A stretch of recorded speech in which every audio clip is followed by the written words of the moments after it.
ये आकाशवाणी है। अब आप कनकलता से समाचार सुनिए।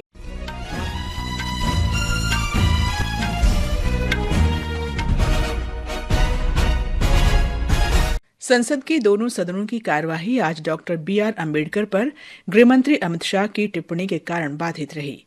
ये लगातार दूसरा दिन है जब लोकसभा और राज्यसभा में कोई भी महत्वपूर्ण कार्य नहीं हो सका।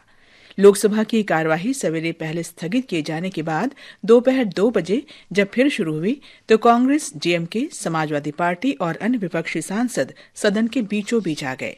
शोरगुल के बीच पीठासीन अधिकारी ने सदन की कार्यवाही दिन भर के लिए स्थगित कर दी।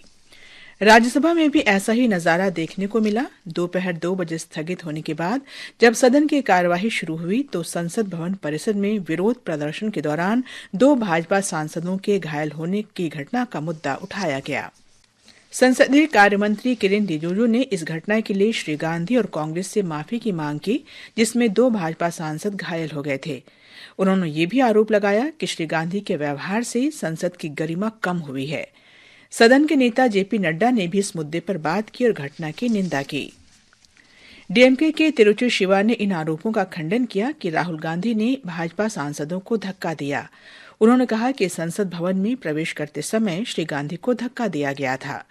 इससे पहले जब सदन की कार्यवाही शुरू हुई तो सभापति जगदीप धनखड़ ने श्री शाह की टिप्पणियों और अन्य मुद्दों पर विपक्षी सांसदों द्वारा दिए गए स्थगन नोटिस को अस्वीकार कर दिया। सभापति ने सदन में व्यवस्था बनाए रखने का आग्रह किया, लेकिन कोई फायदा नहीं हुआ। बाद में उन्होंने सदन की कार्यवाही दोपहर 2 बजे तक के लिए स्थगित कर दी। घायल भाजपा सांसद प्रताप सारंगी ने मीडिया से बातचीत में आरोप लगाया कि लोकसभा में विपक्ष के नेता राहुल गांधी ने एक सांसद को धक्का दिया, जिसके कारण वो सांसद उन पर गिर पड़े और वे घायल हो गए। उन्होंने कहा कि जब श्री गांधी आए तब वे सीढ़ियों के पास खड़े थे।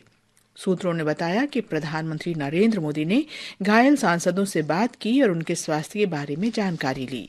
संसदीय कार्य मंत्री किरेन रिजिजू ने इस घटना की निंदा की है।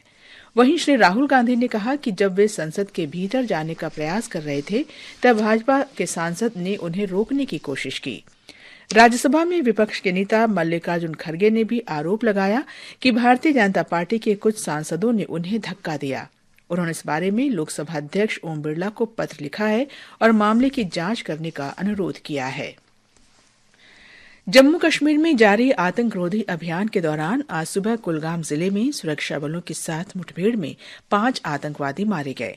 सेना के प्रवक्ता ने पुष्टि की है कि मुठभेड़ के दौरान घायल हुए 2 सैनिकों को उपचार के लिए भेजा गया है।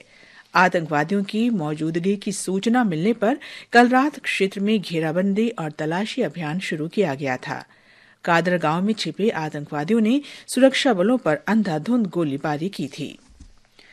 रक्षा मंत्री राजनाथ सिंह ने आधुनिक युद्ध के बदलते तरीकों से निपटने के लिए उच्च स्तरीय तकनीकों को अपनाने पर जोर दिया है।